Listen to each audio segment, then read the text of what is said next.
This guy wakes up in a full metal cage. He has no clothes and doesn't know where he is. When he looks around, he sees a lot of similar cages with unfortunate fellows who are going to become slaves soon. But Jin actually isn't bothered about this whole scene at all, because when one bandit girl comes to feed them, he just casually stands up and tears through the cage like it's nothing. When the girl sees how easily he broke metal, she's scared and shocked, afraid he's going to kill her. But instead of beating her, our boy heals her and finds out she's helping bandits only because they captured her little brother and forced her to work for them. So Jin decides to deal with all those scumbags right here and now. He crushes the door and sends it flying with the first bandit all the way through. And he doesn't bother with the fact that he's naked at all. Jin takes them out one by one, leaving behind only piles of beaten up bandits. The shocked bandits don't stand a chance. He is just too fast and strong for them. Finally, he gets to their boss, and this scum, despite being considered really strong in this world, doesn't even try to fight back. Seeing how our boy deals with the last bandits, he just begs him to wait and asks what he wants. Money and slaves aren't a problem, but our guy just finishes the remaining bandits and comes closer. This bandit boss just can't understand what is going on and why he can't use his spirit powers, and why this naked guy is so overwhelmingly strong. Jin just looks at him like he's a pathetic bug, and this scumbag realizes he's really screwed. So he starts to run to show his last resort, a cage with a monster, and the bandit boss is sure our boy is cooked now. But when the monster lunges forward, Jin easily blocks his attack. Now this scumbag is really shocked. He's never seen a human block a direct hit from a monster with bare hands. Turns out that Jin has a superhuman constitution, and that's not all. Next, he pulls out his divine power and just obliterates the monster with an energy beam. And when it's done, he turns back to that scumbag to beat him properly for what he did to all those poor souls. But why is Jin so strong, and how did he get this power? Well, it all started 100 million years ago.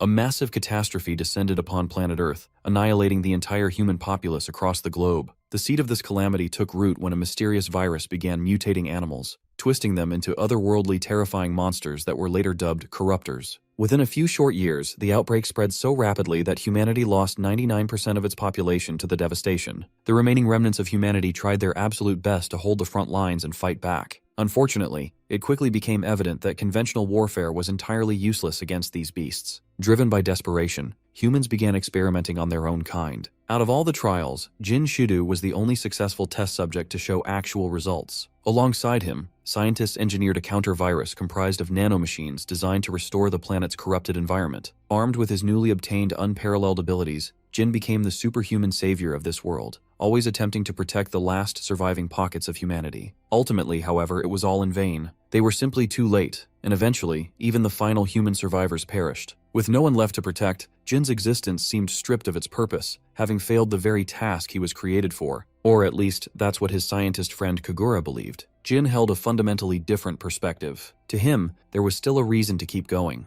Even if he couldn't save the present population, he remained confident that his powers could benefit future generations. With the nanomachines already hard at work purging the corruptor's influence from the environment, he was optimistic that the Earth would eventually be restored, and he was willing to wait for that day. Consequently, Kagura placed him inside a hibernation capsule designed to keep him alive for the centuries to come. While Jin slept peacefully in stasis, the monsters continued to ravage the planet. Yet, as decades turned into centuries, and centuries blurred into millennia, the shift in the global environment finally began to compound exponentially. Those extraordinarily mutated creatures gradually began to deteriorate, making way for new species to thrive. This cycle of evolution continued for 100 million years, eventually bringing us to a scene where a trio of newly evolved humanoid beings is desperately trying to outpace a terrifying monster. The frantic survivors stumble across an ancient ruin and quickly duck inside to take cover. The relentless demonic beast barges right into the facility after them. Backed into a corner with nowhere left to run, the trio is essentially ready to become a satiating dinner for the creature. In a final desperate plea, the girl in the group cries out for help, praying for the village's guardian god to rescue them. Miraculously, her words are heard,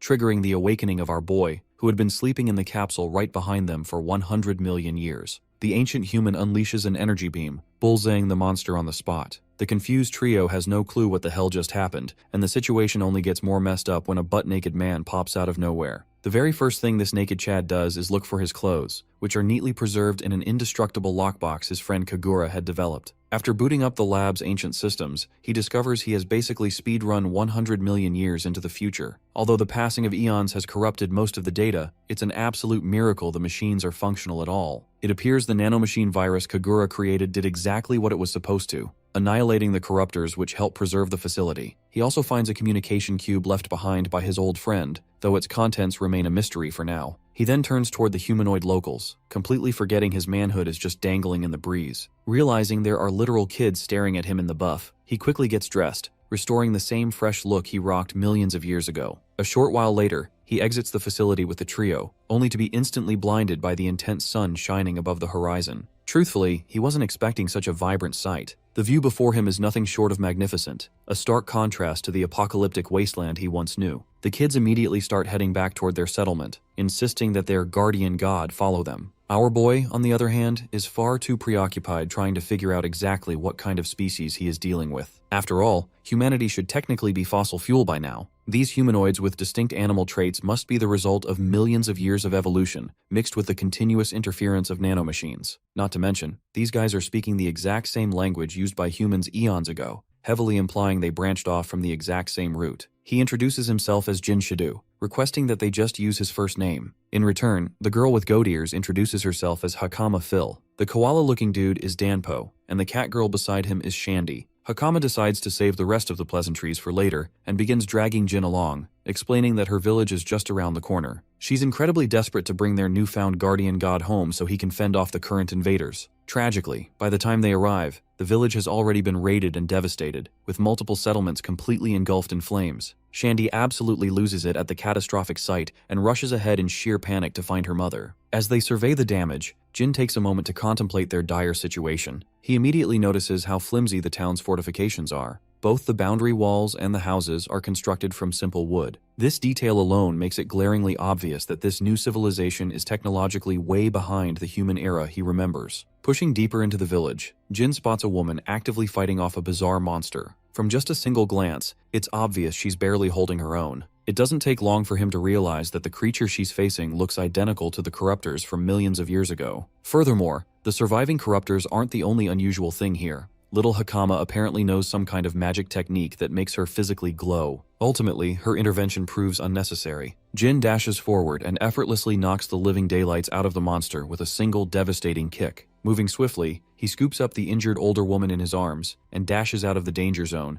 leaving little Hakama a clear opening to deliver the finishing blow. Channeling her magic, she unleashes a tiny fireball that packs a massive punch, officially putting the monster down for the count. Observing the dead creature, Jin confirms his theory. The atmospheric nanomachines have indeed stripped these monsters of their legendary healing abilities. What he doesn't understand, however, is how a local girl was able to wield those same nanomachines. His educated guess is that these folks draw nanomachine particles directly from the atmosphere and channel them into offensive spells, much like he does. The glaring catch is that historically, only pure humans were capable of manipulating that technology. He directly expresses his curiosity to the woman he just saved, wondering if everyone in this era possesses such magic. She isn't entirely sure what he's getting at, but she clarifies that only a select handful of people can actually wield this ability. In their culture, it is believed that individuals blessed with divine powers are the only ones privileged enough to use this magic. In their specific village, there are no more than 4 people who hold this distinction. Jin doesn't have to think too hard to piece it together.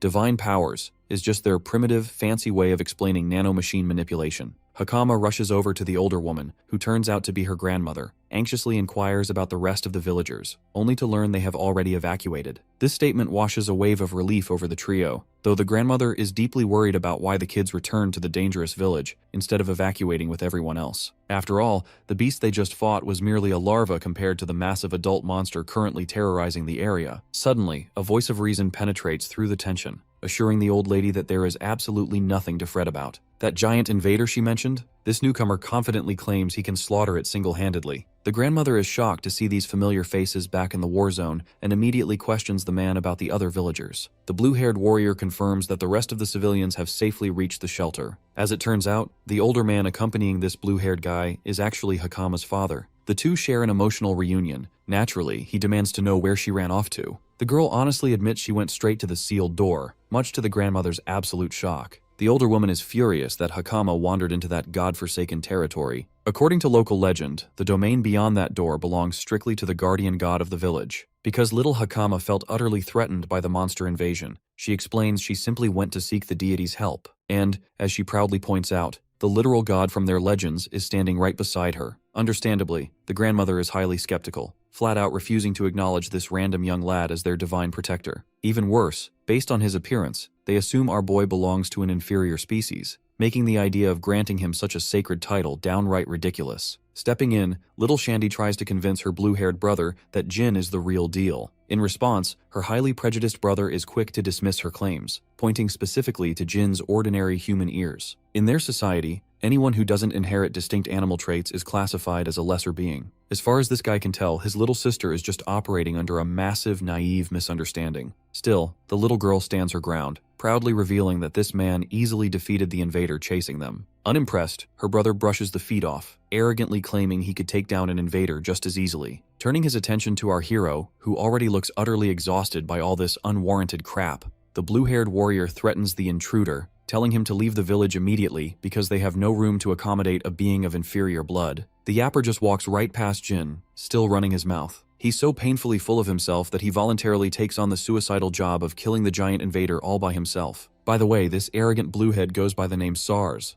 The grandmother becomes visibly distressed by the reckless, spur-of-the-moment decision SARS just made. She then turns her attention back to Jin. Even though she still couldn't care less about who he actually is, she admits it would be incredibly rude not to express her genuine gratitude for him saving her life. Following her thanks, she asks for one final favor: to help escort the kids back to the safety of the shelter, while she goes to ensure SARS doesn't throw his life away due to sheer arrogance. Unsurprisingly, our boy flat out refuses to comply. They directly questioned his pride, and he certainly isn't going to just stand there and let them trample all over it. He decides he's going to make damn sure they realize he isn't some useless bystander, and he is definitely not an inferior species. The scene rightfully transitions to the nearby lake, which is currently harboring the grotesque, massive monster. SARS has finally arrived on the scene, and the dude doesn't so much as flinch before dropping into a combat stance. With his spear and body charged with crackling Zeus-like thunder, he executes a lightning-fast sprint toward the beast. In an effort to counterattack, the vile creature quite literally uses its own offspring as projectile weapons. Luckily, these unnurtured, slimy larvae are easy targets for SAR's electrified spear. With the path cleared, SARS capitalizes on the opening, leaping high off the ground to deliver a devastating slash directly across the bastard's face. The monster screeches out loud in sheer agony. Of course, we all know it couldn't possibly be that easy, and we'd be right. To SARS's utter dismay, the monster's deep, gaping wound immediately begins to regenerate. The sudden shock paralyzes the blue-haired warrior, leaving him wide open for a lethal counterattack he has no time to dodge. But exactly as expected, Jin intervenes at the last second, effortlessly blocking the massive strike like it's no big deal. SARS, the once unshakably arrogant fool, is suddenly hit with a massive reality check. And the show is just getting started. The monster leaps back to launch another strike with double the previous force. My guy, however, doesn't even grant the creature the opportunity to swing. With just a casual snap of his fingers, Jin blasts a clean hole right through the monster's flesh. The cocky runt can only watch the spectacular display in stunned silence. Soon after, the rest of the group comes rushing toward the water's edge. They haven't even finished catching their breath from the crazy sprint before their jaws hit the floor all over again,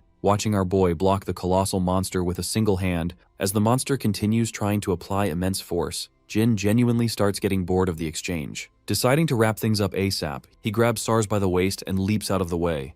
By the time the camera pans out, we witness the massive monster completely pierced through and through by Jin's energy. SARS frantically argues that big, flashy attacks are useless if the monster can just infinitely regenerate. Thankfully, Jin has already taken that exact variable into consideration. This is precisely where the nanomachines come in handy, actively neutralizing the monster's cellular regeneration. The damage SARS inflicted earlier was actually quite considerable, but the cut was far too shallow to overload the creature's healing factor. By now, SARS is practically having a mental breakdown just processing the sheer possibility that this inferior guy might actually be their guardian god. Humorously, Jin quickly denies having any divine roots that would qualify him for such a grandiose title. What he does know for a fact is that the entire reason for his continued existence was to safeguard the people of the future and slaughter the very monsters standing in front of him. Enraged, the beast snarls and wildly swings its massive tail, desperately trying to squash the agile hero who keeps slipping through its defenses like water. Having quickly formulated a winning strategy, Jin proceeds to completely immobilize the creature by trapping it in dense yellow ice crystals. As he charges up a critical hit guaranteed to obliterate the beast into smithereens, he finally gives a proper introduction. He declares himself a monster born directly from humanity's own tragic foolishness. He is a relic who has survived through 100 million years of sleep, the designated weapon supposed to cleanse the earth of this horrific menace. SARS isn't exactly in a position to comprehend what the hell this guy is mumbling about, but the only thing he cares about right now is whether Jin can actually live up to his massive claims. Well, of course Jin can. After all, he is the literal culmination of countless brutal, tragic experiments, a weapon prepared beyond imagination, born from humanity's blood-stained history. He is the first, last, and only true human remaining in this world. With his introduction thoroughly complete, Jin unleashes an energy attack so blindingly intense that it instantly incinerates the monster. The beam is so unfathomably powerful that it shoots straight through the Earth's atmosphere and pierces the vacuum of space, guaranteeing zero chance for the bastard to ever regrow. With the monster definitively dead and dusted, SARS completely loses the will to speak, having just had his inflated arrogance thoroughly shoved right back in his face. Meanwhile, unseen by the group, there seems to be someone keeping a very close eye on our boy from the bushes. This mysterious woman was originally sent merely to surveil the new type of invader reported at the lake. She certainly didn't realize she'd be lucky enough to witness an entirely different kind of monster in action.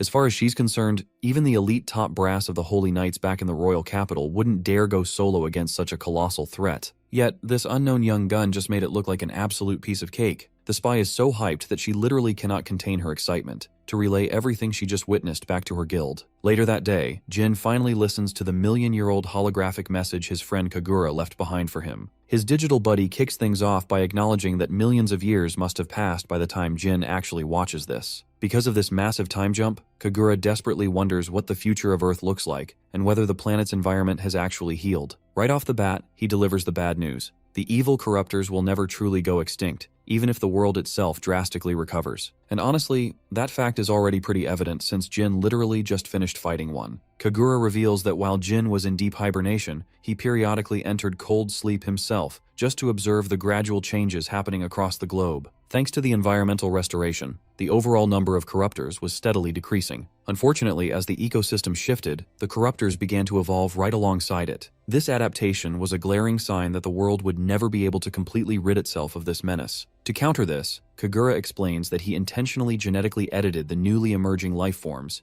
giving them the potential to resist the corruptors rather than just falling prey to them. On top of that, Kagura reveals he left behind a massive power-up specifically for our boy. Yep, that ominous syringe full of glowing green liquid is exactly what Jin needs to inject directly into his veins. Upon doing so, Jin's body immediately begins to crackle and radiate with arcane energy. The serum he just took grants him 100% compatibility with the nanomachines. Once the integration is fully complete, Jin gains the insane ability to generate physical objects through nanomachine shape transformation. The best part? This upgrade is just the tip of the iceberg. His old friend reveals that he has hidden similar power-ups scattered all across the world. He purposely didn't store them all in one place, just in case the corruptors manage to destroy a facility and wipe everything out at once. Plus, this scavenger hunt ensures Jin will have to travel across the globe and witness the magnificence of the new world firsthand. Kagura admits he has no idea what kind of threat the corruptors will pose in this distant era, but he is absolutely certain that the future is far brighter than the bleak, apocalyptic reality they left behind eons ago. As the message progresses, the holographic projection shows just how much the poor scientist aged over time. It's a bittersweet moment, as Kagura expresses profound sadness, knowing he would never be able to see this beautiful, restored world for himself. After officially passing the torch and handing over the responsibilities of the future to Jin, the message finally concludes. Right on cue, Hakama and the rest of the gang arrive, actively searching for their so-called guardian god. She and the koala guy,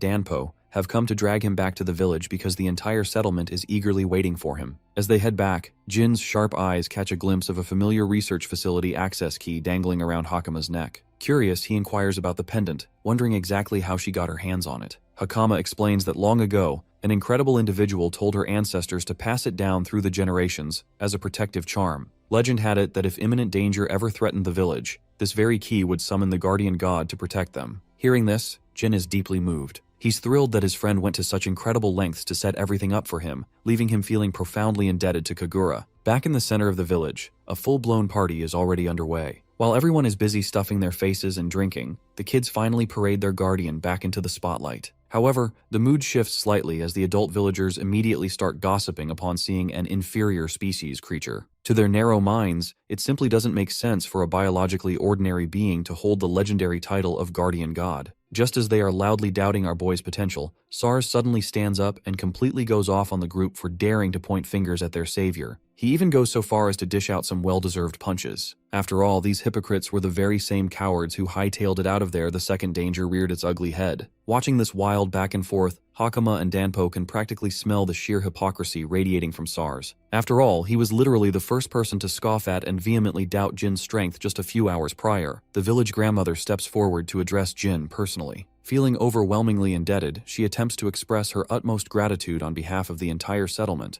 The reality is, If it weren't for his timely intervention, none of them would be standing there right now. The village would have been reduced to ash. True to form, my guy nonchalantly brushes off the flattery, insisting it was just part of his job. Still, he knows these folks won't let him off the hook without giving him something in return as a gesture of goodwill. Rather than asking for material wealth, he requests something far more valuable, which is information. Jin wants a detailed rundown on the current state of the world. Unfortunately, a bunch of isolated villagers aren't exactly equipped to answer such a daunting geopolitical question. To get the answers he seeks, they strongly advise him to visit the royal capital, where the king of Koshia resides. Since people from all walks of life gather in the capital, it's a massive hub for global affairs and vital intel. They mention that merchants from their own Kodama village frequently travel there to sell specialty goods crafted from wood silkworm thread. While the road to the capital is notoriously long and treacherous, the grandma reckons Jin will be perfectly fine since he's obviously not your average Joe. She even tasks Hakama with being his official guide, suggesting Jin take her along since she was already planning to head to the royal capital anyway. Because Hakama is one of the rare few who can wield divine powers, she wants to enroll in the prestigious academy dedicated to training magic users. Jin is genuinely surprised to learn that formal educational institutions still exist in this era. Suddenly, it becomes clear that our boy has earned himself a very loud, very loyal admirer. Sars enthusiastically volunteers to act as the guardian god's personal bodyguard on the journey. The old woman quickly shoots him down, reminding Sars that he literally has zero reason to visit the capital. However, Sars loudly boasts that he absolutely does have a reason. He plans to join the esteemed Holy Knight Order. Grandma, however, knows this is purely wishful thinking. She ruthlessly points out that Sars couldn't even manage to get accepted into the basic academy, so joining the elite Knight Order is a massive long shot. This catches Jin off guard. Considering Sars as a divine power wielder, Jin assumed the guy would breeze through the admission process effortlessly. Hakama enlightens him about the catch.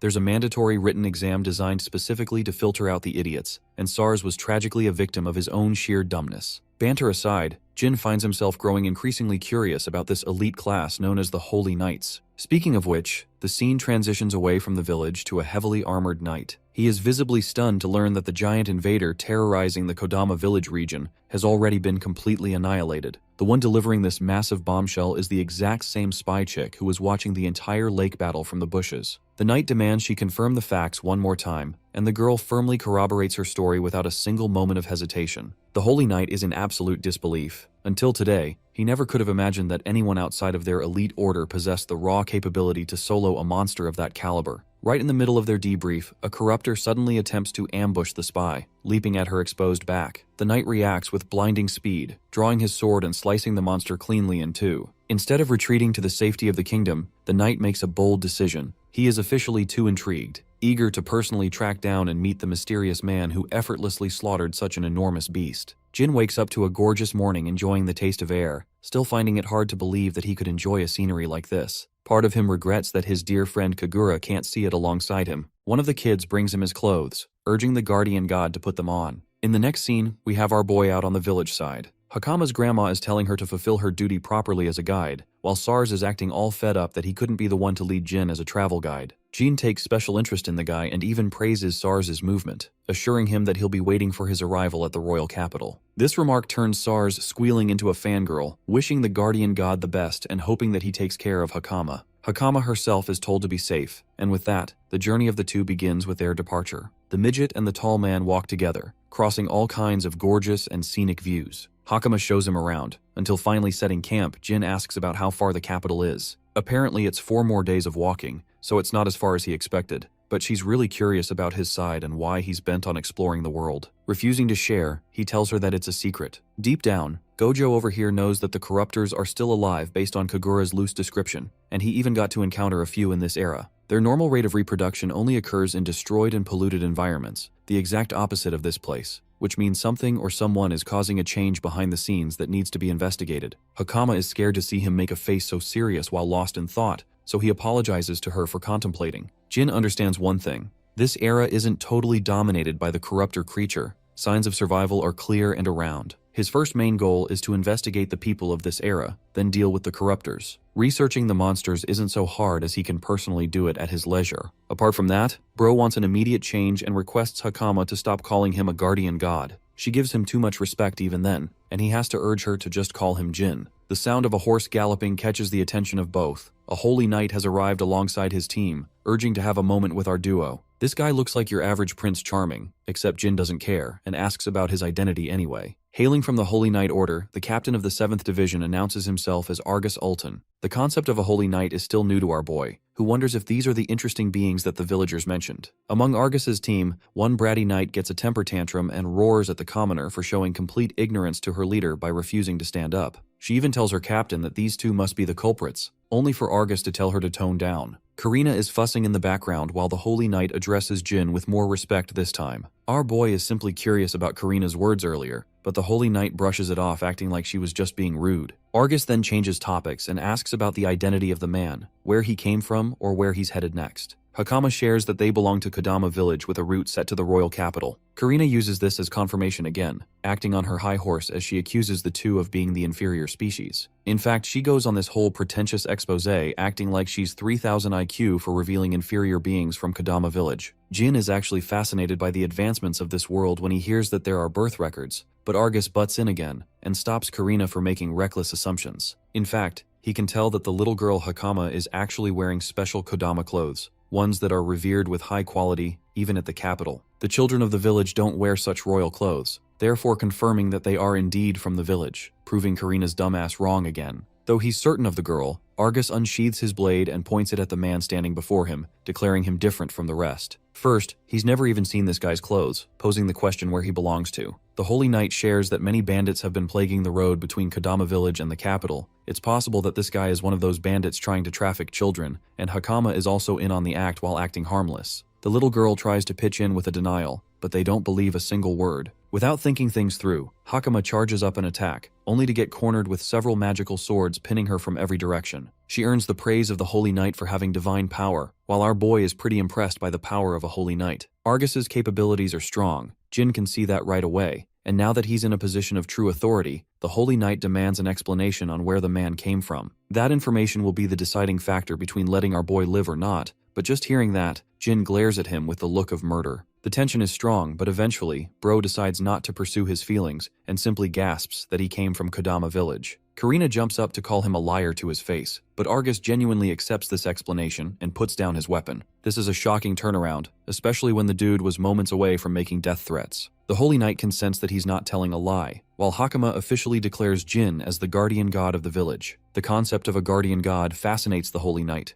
but he doesn't take it seriously and turns around to leave. He goes back up on his horse, apologizing for his rudeness. Argus was actually doing all of that as part of his job. The captain understands that they'll meet each other at the royal capital in the future. In fact, he even offers them a chance to come find him if they run up in some trouble. Saying so, he hastens to take his leave, embarrassing Karina, who wanted some serious shit to go down for some reason. Even Jin is looking confused with this bitch's psychotic need for drama. In the next scene, we see the team en route to their next destination. Karina is forcing herself for no reason, highlighting that Jin is suspicious and that they shouldn't have let that inferior species get away. The words inferior species hang in his throat. Argus taunts the girl for not knowing which one of them is truly the inferior species. Confirming his thoughts, Rhea agrees too, much to Karina's shock. In fact, she emphasizes just how much of a godlike gap between them and the man they were facing was at the time. Argus actually attempted to make a move 3 times in one instance, but his resolve couldn't even allow him that. He could sense that Jin, who had his hand in his pocket, was going to act immediately and countered him before the move was even made. Now I don't even know what the hell that means, but damn good job our protagonist. By the way, Argus even tried to use divine power, and in the face of Jin, the damn power didn't even activate, frightening Karina. The same move that he pulled against Hakama and easily cornered her couldn't even work on him. Rhea tried to do the same, only to fall short too, implying that there's a different league of a difference between their strength and a monster like Jin. A feat like that, even in Argus's view, can only be done by the supreme commander among the Knight Order at best. Rhea and Karina scoff. The imbecilic girl had no idea just how outclassed they were at the time. Prince Charming emphasizes that they just met a monster, an anomaly different from the rest, and it's fine if Karina made a mistake because she's new to their unit. As for the one who killed the invader of the Kodama village, Argus suspects that it's the same guy. Karina thinks that the situation is dangerous, but her captain is wise and believes it's dangerous to attack someone with zero information on the person. He also believes Jin is pretty chill for being passive, and right now their goal is to return to the royal capital, as their involvement is no longer necessary. The final thing they talk about is to inform the guild regarding the situation of the bandits, and in Argus's thoughts, he is left estranged with this guardian god character of Kodama village. If only that man could become their ally, it could solve a whole number of issues their country suffers from. In the next scene, our boy is on the road again with Hakama. mentioning how they encountered someone interesting the other day. He wonders if all of the holy knights are just as strong as the one they met, but Hakama clarifies that Argus was exceptional. Even among the Knight Order, only the best of the best are hailed as the holy knights to become their leaders. Argus is at the top of their league. She even gestures how fast his spirit art activation was the other day, a term that our boy is unfamiliar with. Apparently in the current era, borrowing the powers of the spirits is called divine power, and techniques used to cultivate such power is basically the spirit method, or spirit arts. In other words, Kagura and Jin's nanomachines are basically being treated like spirits beyond their comprehension. He knows that they must look like some really messed up fantasy for the current age, but he can't help and remember Karina's furious feelings regarding lesser beings. Jin sparks his interest in the term and learns that the current era holds several different races of people. There are those resembling insects and fish too, and based on her grandmother's words, a certain race could even live in water or specific regions alone. That changed with the passage of time, because the creatures evolved to adapt to the environment. This line is fascinating to Jin, who immediately reflects that it means some survivors of humanity must have been the cause to kickstart an evolution cycle 100 million years later. He doesn't want to overthink this grand assumption. Instead, Jin figures that the people who didn't change and adapt to the environment basically became a laughstock they called the inferior species. Since they can't adapt, they're seen as bottom feeders and weak, even though their society treats them like a bunch of nobodies, selling them as slaves. The concept of slavery existing in this era bothers our boy, but Hakama stands resolute in her own opinion. She brightly asserts that there's hardly any differences between them and the inferior beings. She doesn't understand why people treat others with disregard just because someone is different from them. Every person is weird in their own way, and hearing her talk like that, Jin is impressed with the little girl's character. While they're talking, someone pops up in front of them, looking rugged and beaten down. This kid collapses on the road, begging for their help as Hakama rushes to his side. Jin observes the kid closely, realizing that this one doesn't possess any animalistic features based off of ears, which means it's some kind of human. The kid is covered from neck to toe with bruises. These injuries aren't normal for a casual incident. Hakama tries her best to lift the girl up, while Jin activates his powers to help heal the person. Instead of being grateful, the kid immediately drops the act and pulls out a blade aimed against Hakam's neck, threatening to kill her if he moves an inch from where he stands. This situation turned out far different from what our boy imagined. Now he knows for certain that he's been set up from the start. He also scans his environment to check for the ones who are nearby. A man materializes into reality out of thin air, praising Poir for the work by following his instructions. This ability is called stealth camouflage. It functions thanks to the nanomachines absorbing the visuals of the surrounding and using that to create a cloak of invisibility. The only weakness is that the invisibility ceases to function upon movement, but these guys used it pretty well. The captain bullies Jin, calling him an inferior species and for possessing some neat clothes. He also asks the same question of where Jin came from, but our boy is stone cold and on his mewing streak, so he doesn't respond. Hakama worriedly shouts for him, while the captain threatens to kill the girl if he dares to move even a bit. Hakama acts on her own again by activating her ability, but our boy roars at her to stop at once. He doesn't want her to use such power against people, implying that it's dangerous. The little girl doesn't know what to do, while Captain Bandit over here is having the time of his life realizing that the girl has divine power too.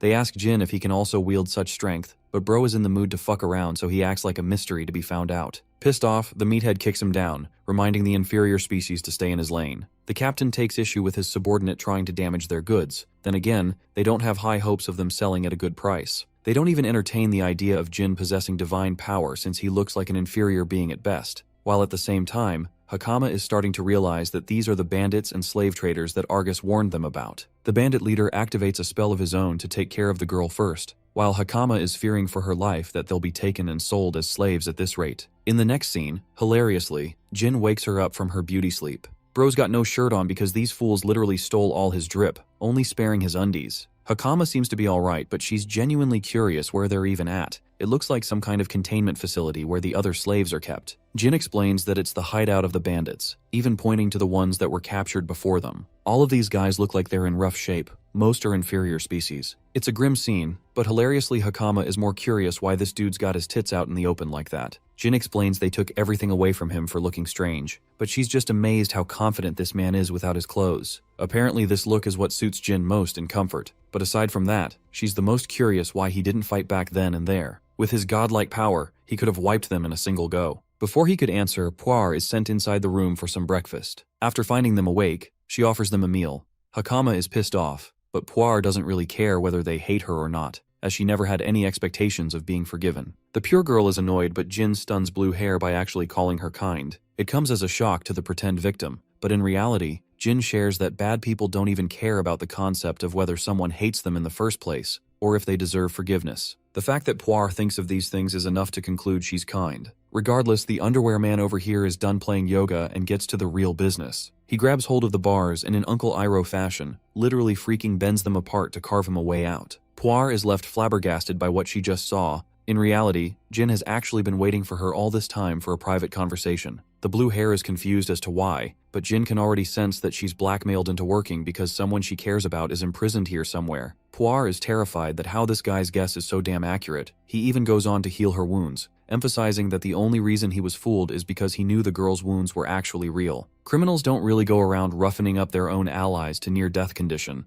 That's how he knew immediately that Poir was being blackmailed and forced into work. Jin's words cause her to experience massive guilt, ultimately allowing her a chance to share that her little brother has been captured by these 6 scumbags. They constantly threaten that they'll sell the boy outside the country if she resists, that they'll never let her see him again. Poir breaks down into tears, collapsing that even her parents were slaughtered by these bastards, so her brother's all that's left. Just hearing her side of the story gets this man going unlike anything else. Jin is in a literal fit of rage, and Hakama finally understands why he let himself be captured like that. His goal has always been to save these people, but he also knows that villains are stubborn and annoying. Even letting a single one escape leads to disaster later, because they can rebuild their power and create trouble again. Long story short, Bro wants to squash these cockroaches together, and he starts off by kicking the crap out of this furry with a backshot. With the path now open, Gojo Satoru intends to rip these lowlives to pieces. Jin knows the psyche of villains more than anyone, and we get an understanding of this when we circle back to 100 million years into the past, when human civilization had reached its technological prime. The kid at the time was beaten down and had nothing. His first thoughts were to admire justice in the world, but that admiration came with a second, more haunting realization. Any world that needed justice was also filled with an overwhelming amount of bad people. People who wanted to hunt him down, for example. Living an ordinary life is something to be praised, but the kind of environment he grew up in,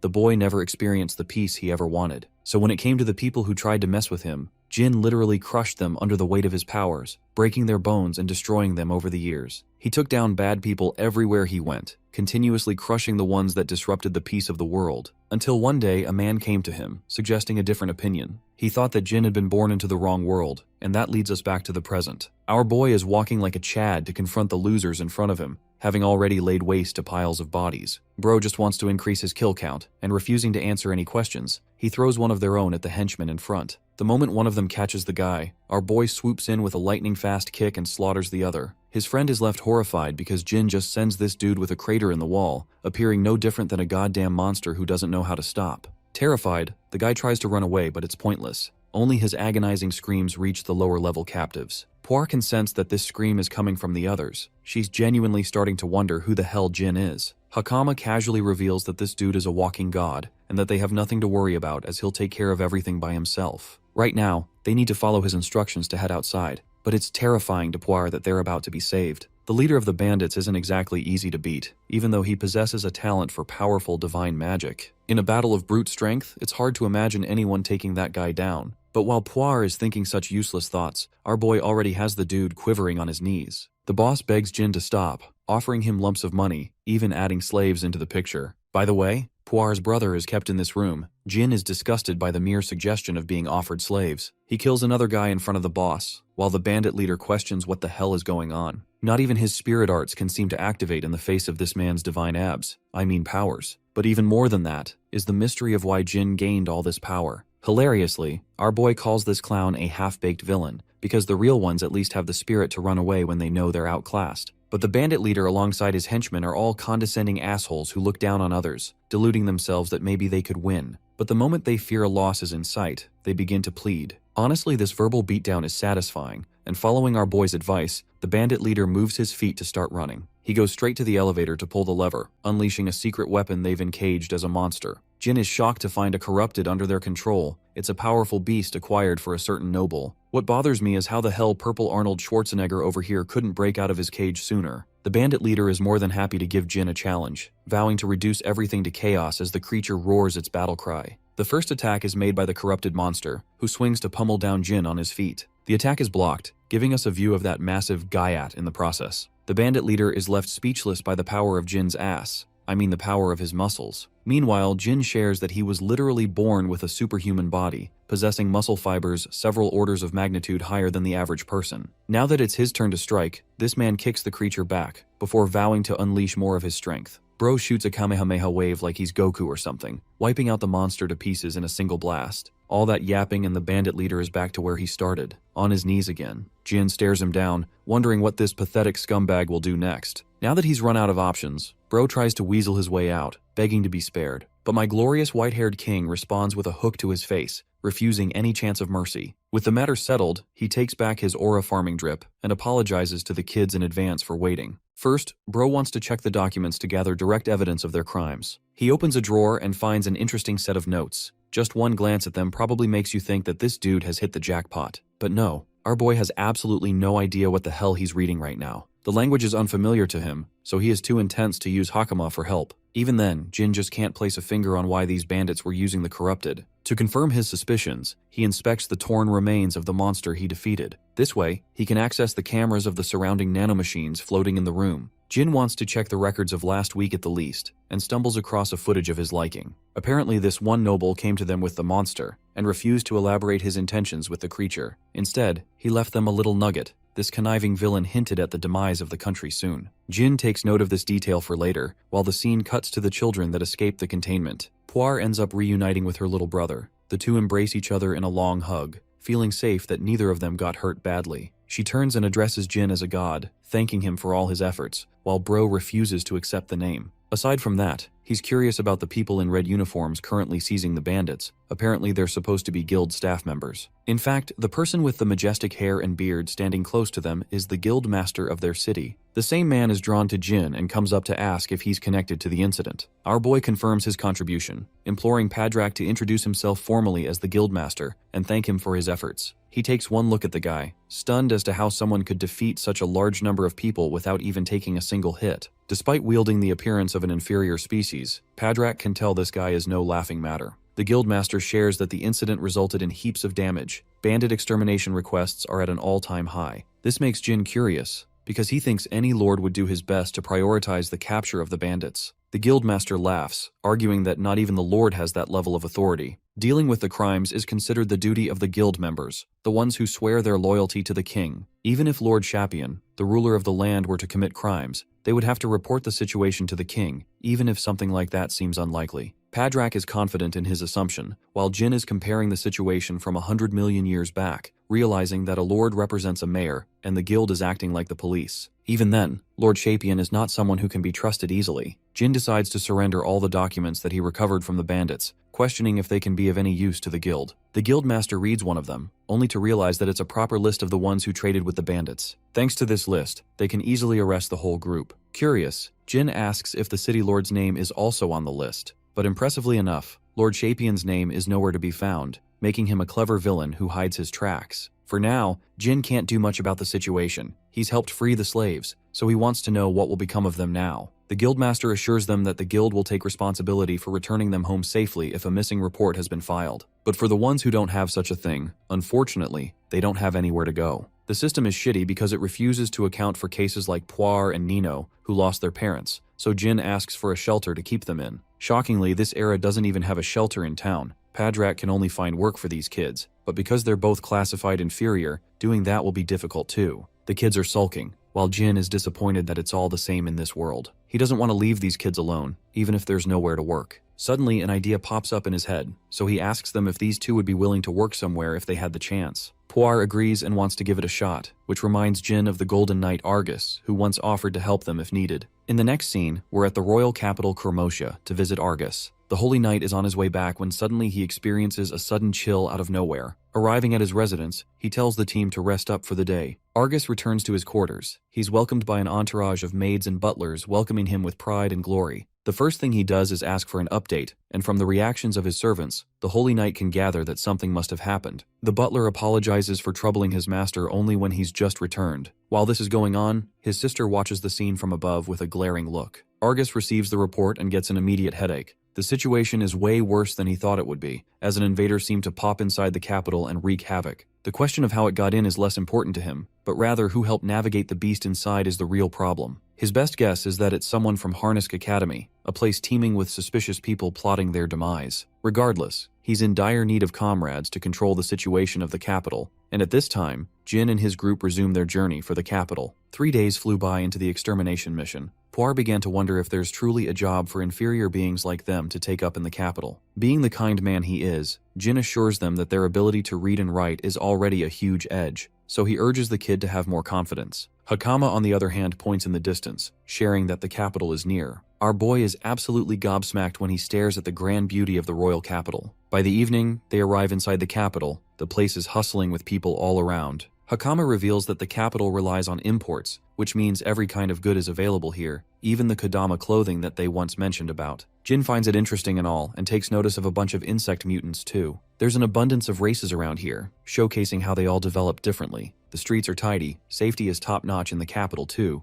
but even with all those benefits, there are some disgusting parts. Jin reflects that each era shares its own bundle of problems. He asks Hakama about the entrance exam of the academy, and learns that it's going to be held next week. They're going to be waiting until the exam starts, but overhearing their conversation, a blonde girl wonders if this party is interested in entering Harnisk Academy, especially when they all look like inferior species. We arrive at the hotel rooms, where Hakama and Nino pounce on top of the comfy beds. They can finally sleep at a proper place, with Jin's initial goal of reaching the capital being fulfilled. This makes him wonder what he should do next, as even though this is a new era, he still has to find a way to make money to survive. By the way, Bro got a lump of money for the extermination of the bandits, but he knows it won't last him forever, especially not with the 4 of them. Then there's the added issue of finding these kids jobs to work at, and an immediate solution to this would be a meeting with Argus. However, right now they don't know anything about the guy's location or what connections that could lead them to him. Jin speculates a bunch of options, prioritizing the investigation of corruptors first. He knows that there are people in this era trying to exploit such monsters for their own goals. Corruptors are by nature very dangerous beings, so they can't be left unattended. This time, he refuses to let the living face total annihilation again. Anyway, he casually asks Hakama what the people of this country do when they have to research something. Apparently they read books on the subject or consult someone knowledgeable. The books themselves are pretty expensive. Even in the village, they had to read the books together just to afford them. At the same time, the royal capital boasts a spectacular library,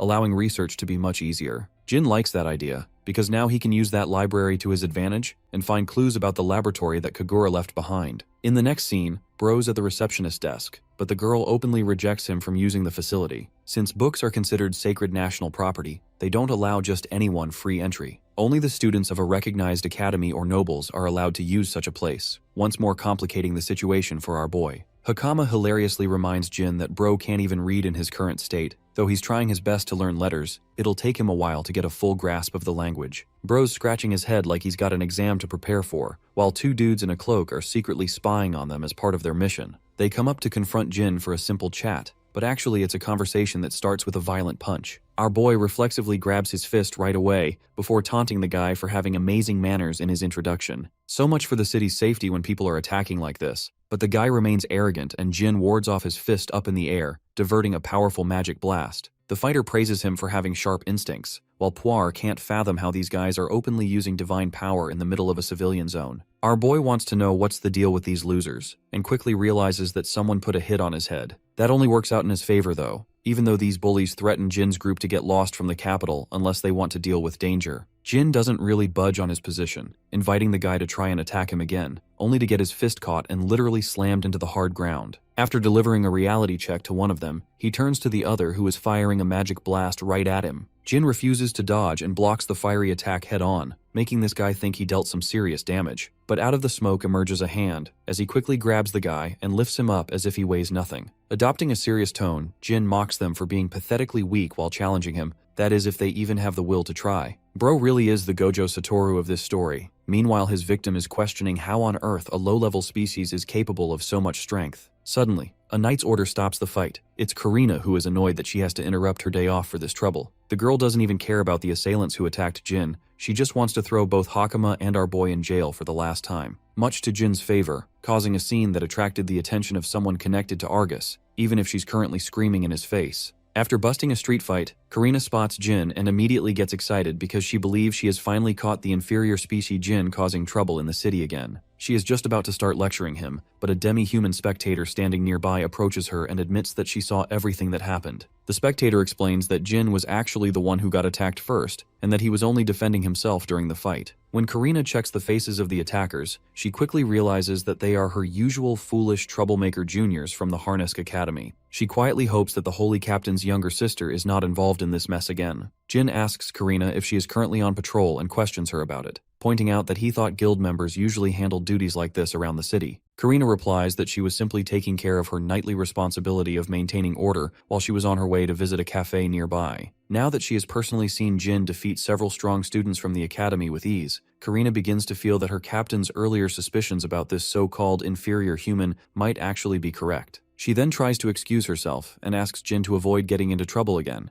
but Jin does not let her leave so easily, and instead uses the opportunity to ask her to escort him so he can meet her Captain Argus. Once the ancient human finally gets an audience with Captain Argus of the 7th Division, he goes straight to the point and asks the man to hire them, reminding Argus that he was the one who had previously offered his help. When Argus asks about the kids who came along with him, Jin explains that he ended up confronting the bandits Argus had been searching for and managed to capture them before handing them over to the guild. Argus becomes anxious because he finds it hard to believe that someone who looks like an inferior species could accomplish all of that so quickly. Jin then continues explaining that he brought along Nino and his big sister Poire because they had no one else to rely on, and people would treat them poorly due to being considered inferior species. Because of that, Jin asks the captain if he could arrange some kind of work for them. Captain Argus reminds the ancient human that he has no obligation toward them, but Jin argues that he is willing to take responsibility for the kids since he is the one who saved them. Argus finds this reasoning interesting while the children look at their savior with hopeful expressions. The captain then quickly forms an idea and decides to use the kids as a bargaining piece. He calmly tells Jin that he will allow the kids to stay at his place and work there only if Jin agrees to work as a teacher at the academy. Jin accepts the condition without giving it much thought, and soon the kids are changed into maid outfits. Poire thanks the captain sincerely, while the captain instructs his other maidservants to properly educate them and make sure that no discrimination happens. As Jin walks away with Argus, he asks the captain what kind of catch is involved in him working as an instructor. Argus explains that although he has no clear idea where Jin originally came from, his instincts tell him that Jin is a trustworthy person. The captain then moves directly to the real point and tells Jin that he wants him to infiltrate the Harness Academy. Jin becomes serious and asks for a proper explanation, and Argus begins describing the current power struggle inside the capital. According to him, several factions are locked in a quiet, cold war over control of the throne, since the king is critically ill and might kick the bucket at any second now. He further explains that aside from the usual succession conflict, there are also individuals who hold no legitimate right to the throne, but still want to seize power. Apparently these people are extremely dangerous and are even using the corruptors, which people in this era call invaders, as weapons to push their plans forward. Jin remembers Lord Shapian and begins to realize that there might be even more troublesome figures than him. The captain says that he wants to expose these people and locate their hidden base, and the place he currently suspects the most is the Harness Academy. Argus then knocks on the door and introduces Jin to his younger sister Miria Ulton. He explains that she attends the academy and will guide him there. Miria immediately shows her sharp tongue as she calls Jin a lowly inferior species just like Karina did earlier. The captain quickly tries to stop her and reminds her that speaking like that is rude. However, she keeps insisting that she does not approve of giving such an important task to someone she considers an inferior species. Jin points out her rude attitude, which makes the captain embarrassed, and he apologizes for her behavior. Karina steps closer to Jin and quietly whispers that Miria is actually very capable, but she strongly dislikes inferior species. Miria keeps throwing insults at Jin and claims that she does not see him as someone qualified to take the role of an instructor. Hakama then makes the situation worse by casually revealing that her guardian cannot even read. However, Hakama quickly continues by praising how strong and capable Jin really is. Her words suddenly make Karina realize that Miria was the one who earlier asked the academy students to attack Argus. The captain repeatedly apologizes again and promises that he will properly discipline his sister. Jin changes the subject and asks Argus what exactly he is expected to teach at the academy. Argus replies that from his observations, Jin seems quite skilled with spirit arts, which is why he believes Jin would be the perfect person to teach the basic fundamentals. He then lists the 4 basic spirit arts as ignition, discharge, freezing, and healing, and explains that being able to use even 2 of them should already be considered enough. Hearing that the basics here consist of only 4 spirit arts, Jin realizes that the bandit leader from earlier was actually quite skilled. The ability he used would already count as a special spirit art in this place. Jin quietly smiles as he decides that he might change the way people in this era understand these special powers.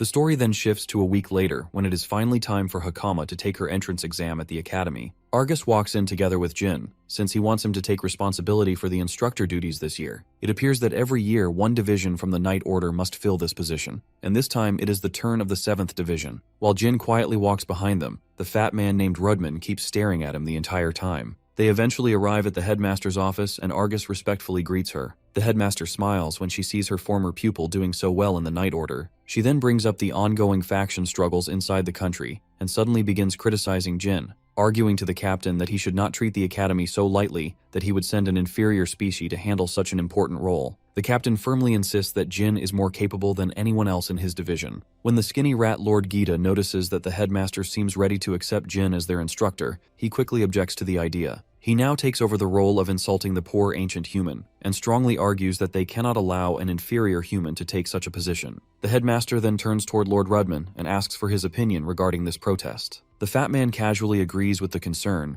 but then presents a practical argument about the backlash they might face from both the students and the other instructors. The headmaster then joins the protest as well and admits that she shares the same concern. Jin realizes he is being spoken about without being included, so he steps forward and stands up for himself before respectfully greeting them. He calmly introduces himself with proper manners, showing that he can remain composed even while being openly mocked. He then asks the lords a direct question, wondering whether they are judging him because he looks like an inferior species, or because they believe he lacks the power needed for the role. The principal smiles and replies that the only thing that concerns them is whether he truly has the required ability. Then she asks him if he can prove it to them. When Argus suggests that the headmaster test it herself, she agrees, and a quick mock battle is arranged at the Harnisk Academy Spirit Arts training ground. The sly, skinny rat is the one who steps forward to face Jin, laughing as he says that at least Jin will not embarrass himself too badly since there are only a few students around today. The headmaster then explains the rules and makes it clear that they can only fight using spirit arts, because that is exactly what she expects their new tutor to teach at the academy. Some of the students gather to watch the match, including Miria, who stands among the spectators. She is excited because this is the first time she will see the skinny rat personally engage in a battle. Jin already understands how this will end, yet he lets out a quiet sigh and allows the Institute to witness his power for themselves. Argus, however, begins to feel uncertain. This is the first time he will actually see the person he recommended fighting in front of others, and he worries that Jin might end up embarrassing him in front of everyone. Lord Gita, on the other hand, looks extremely excited and seems eager to end the match quickly while putting Jin in his place. He quickly declares that he will take the opening move and immediately launches a huge fireball that he believes will be enough to defeat Jin in a single strike. Jin calmly dodges the attack with ease while the skinny rat still remains confident that he will win this contest and prove the captain wrong about his judgment. He then follows up with his ace attack called Lightning Spears, while Jin continues dodging every strike and slowly getting on his nerves. While the skinny rat believes that all Jin can do is keep running away, Jin himself quietly sighs and thinks that this kind of power was never meant to be used against people. However, since there is no other choice left, Jin finally decides to demonstrate his ability and intentionally reveals a unique spirit art. He uses a gravity manipulation attack and forces the skinny rat Lord Gita down onto the ground, pinning him there and making it clear that he never stood a chance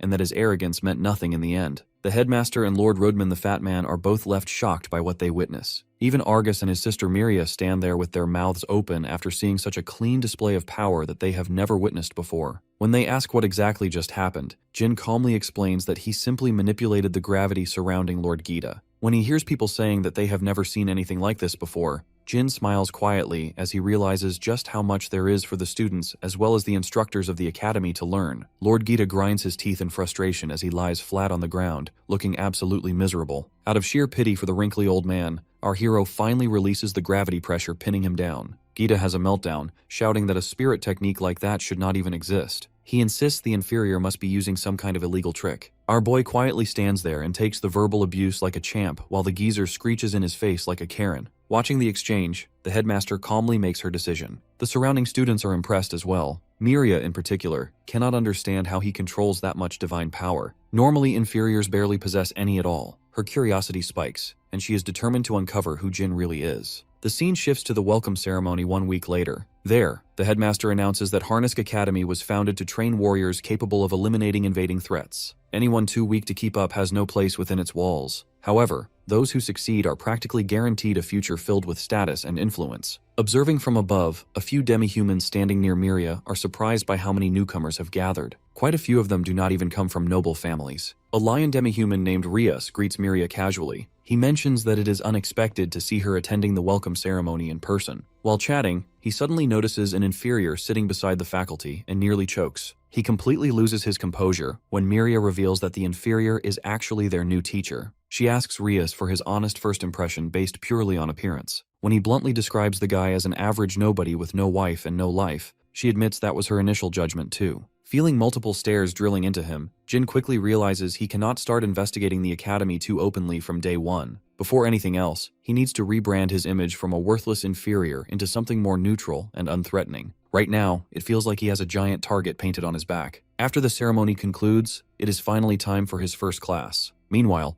Lord Gita gathers the senior students and announces that regular classes are officially back in session. He bluntly warns them not to fall behind the promising new talents who joined this year. That said, he angrily demands to know why most of the class is absent. The old man smiles on the inside, fully aware that many of them would rather die than sit through a lesson taught by an inferior. The greasy rat even went out of his way to spread the word that today's lecture would be handled by Jin. Surprisingly, our professor does not seem bothered in the slightest. He confidently stands at the podium and introduces himself as the new spirit techniques instructor. Without missing a beat, Rias shamelessly asks whether he truly has what it takes to teach the most elite class in the academy. Our boy responds with a calm smile, saying they will find out soon enough. He even tells the lion demi-human that he is free to leave if the class proves beneath him. With that established, he lays down one rule immediately. He tells his students they must never use divine power against humans under any circumstance. To clarify his reasoning, he explains that divine power was designed to suppress the regeneration abilities of inhibitors. However, humans recover normally after being hurt,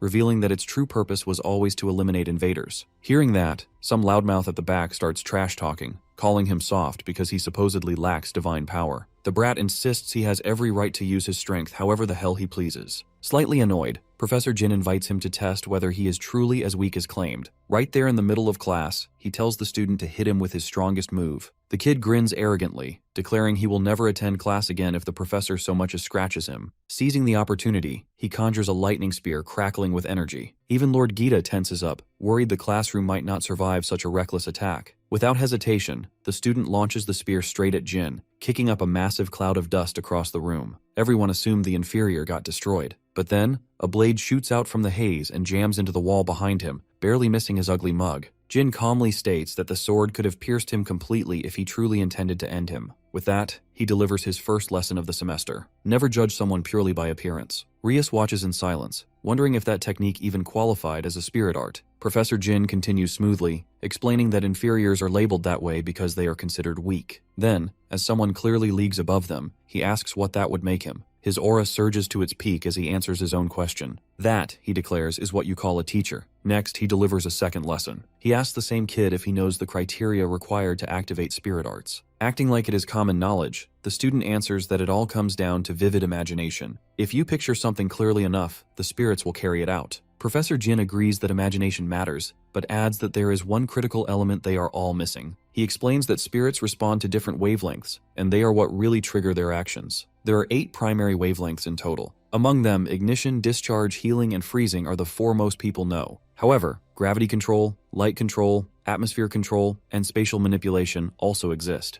Lord Gita nearly chokes seeing him use all 8 of them so casually. With that revelation, our boy formally begins his first real lecture. Later that evening, he contemplates where to start his investigation into the academy's secrets. The campus is crowded with students at every corner. After the display in class, he is the main topic of discussion. If he wants answers, he needs access to somewhere students are not allowed to enter. On his way, he crosses paths with Miria. Without hesitation, she bluntly asks him to admit who he truly is. He responds by asking how he could be anything other than the so-called inferior everyone labels him as. She concedes that would make sense, if not for his ability to command all 8 spirit arts effortlessly. Not even most demi-humans are capable of that. Our boy shrugs and tells her it is not that complicated, comparing it to switching tabs between different wavelengths. Of course, he knows it's more complex in practice than it sounds. She requests they continue this conversation somewhere private. Once alone, she repeats her question about who he is. This time, he claims he is simply a human who was placed in cold sleep beneath Kodama village for a few million years. To humor him, she asks what he supposedly did before hibernation. Jin answers honestly that he served as a special forces agent for his country. Even though millennia have passed, he remembers those days vividly, as if they happened only a few years ago. Curious, she presses further, asking why someone who fought for his nation would be sealed away in cold sleep. He feels sad, admitting he failed his mission. He truly believed that if he pushed himself far enough, he could save everyone. But he failed in the end, and he lost everything. He also confesses that becoming a professor was not random. He needs the influence of the Alton family. Moving on, he asks her where they are headed. She soon leads him to a dusty, rundown room, explaining it used to be a storage space where instructors kept their teaching supplies. On one of the shelves, an owl statue immediately catches his attention. He asks what her real reason was for bringing him here. So Miria admits she has been investigating the strange empty space located right next to this storage room. It is far too large to simply be unused, which makes her certain it is hiding something important. Without wasting a second, Professor Jin casually reaches out and grabs the owl statue. She side-eyes him in confusion, wondering why he is petting a dusty old decoration. The moment he twists it slightly, the bookshelves slide apart, revealing a hidden passage leading deeper inside. He calmly congratulates her on being correct about the existence of a secret room. Miria is left speechless, unable to understand how he solved the mechanism so quickly. Our professor coolly explains that he noticed the owl was the only clean object in a room buried under thick layers of dust. After that, he tells her to remain behind while he goes in to investigate the suspicious chamber alone. Surprised, Miria firmly states she will be accompanying him. He reminds her there could be a dangerous invader inside, and he might not be able to protect her. The blonde makes it clear her skills are not to be underestimated. She confidently claims she stands leagues above everyone else in her class, with only her brother possibly surpassing her skill. Hearing that, he decides to take her at her word. The two of them carefully descend the decrepit staircase, which stretches far deeper than either of them expected. Miria quietly appreciates how convenient it is to command light so effortlessly in total darkness. Jin casually jokes out loud that the place feels like the perfect dungeon for monsters to spawn in a fantasy game, leaving the girl confused by his gamer reference. Curious again, she brings up his backstory once more. She asks if he already has a suspect in mind, since hunting down threats was supposedly his specialty. He cannot help but feel amused at how quickly she accepted his unbelievable story. As a small reward for her trust, he reveals that he has a strong suspicion Lord Rudman might be involved somehow. She immediately asks why he is so certain. Professor Jin explains that while the man appears charismatic during lectures, there is something deeply unsettling about him when he is alone. In those quiet moments, the greasy bastard gives off the vibe of someone definitely plotting something shady. He explains that this kind of behavior is common among people who are completely different from the persona they present to the world. On top of that, he found it pretty obvious that the man is far terribly observant for a teacher. Miria admits she originally suspected Lord Gita instead, but Jin dismisses her theory, pointing out that someone with zero control over his emotions could never orchestrate anything truly sinister. To her surprise, he even goes as far as to say that the wrinkly old nutcase is probably decent at heart. At last, the two reach the bottom of the staircase, which opens into a massive dust-filled hall. Miria's eyes widen in shock at the enormous labyrinth hidden directly beneath the academy grounds. Suddenly, Jin stops walking because he is just as stunned. Not even in his wildest imagination did he expect to find Kagura's laboratory hidden in a place like this. When Jin looks at the doors protected by nanomachines, which people of this era would simply call spirits, he becomes certain that this must truly be Kagura's laboratory. Miria grows nervous because even though she had been searching for a long time, she never managed to discover this massive door that had been hidden beneath the academy the entire time. Jin explains to her that ordinary people would need a special access key to open such a door. He remembers how Hakama inherited the key back in Kodama village, and he believes that someone in this place must have inherited a similar key in the same way. However, Jin already knows that he himself automatically holds full access, so he calmly raises his hand forward. The lock system immediately recognizes him as the individual with the highest level of authority and quickly unlocks the door for him. As the large gates slowly open, Jin wonders if the one trying to overthrow the rulers of this country might also be someone who had access to this place. Meanwhile, Miria still stands there stunned, unable to process that something like this existed right beneath their academy all along. She then asks Jin if he truly did not need a key, and Jin casually remarks that ancient humans are special in that regard. Miria finally begins to believe that Jin's words might be true, and quietly follows him deeper underground into the hidden lab. Inside, they discover several corruptors locked inside large metal cages, and strangely, all of them remain completely calm without showing any sign of going wild. Jin remembers the corruptors that the bandits had locked up earlier, and recalls how they also stayed unusually quiet until the moment they were finally released. However, the thing that troubles him the most is the question of how anyone could transport such massive corruptors all the way into a place like this without being noticed. Miria admits that her brother's suspicion about this academy might have been correct after all. She suggests that they quietly stay hidden there and wait so they can ambush whoever is responsible for this, since the culprits will surely return to this place sooner or later. Jin, however, tells her that instead of standing around and waiting, they should quickly seal the academy and deal with these corruptors first. Miria argues that they cannot allow the mastermind behind this plan to escape, but Jin explains that protecting the students must come first, because if these corruptors start rampaging, it will put every life in the academy at risk. When he mentions that her brother would probably make the same decision, the girl finally agrees with his approach. Jin then adds that he has a bad feeling about all of this, and whenever he gets that feeling, his instincts usually turn out to be correct. He says that he will investigate the laboratory a little further himself and asks her to go back up and bring her brother so the academy can be placed under curfew and the students can be protected. After sending her back to the surface, Jin moves deeper into the underground facility, hoping to discover some useful clues. Meanwhile, on the surface, the skinny rat is being mocked for losing to the new tutor. Even so, he still calls Jin an inferior species and blames him for ruining his reputation. The headmaster then walks over to Lord Gita and tells the skinny rat to stop making strange movements because the students are starting to feel uncomfortable. She gets publicly humiliated by the headmaster before being asked about Lord Rudman, who has been missing since that morning. The headmaster feels overwhelmed, but the fat man's absence only makes her more worried. Just then, she notices a dark cloud forming above the academy and wonders what has just happened. Meanwhile, Miria rushes toward the surface, but as she exits the door, she comes face to face with Lord Rudman,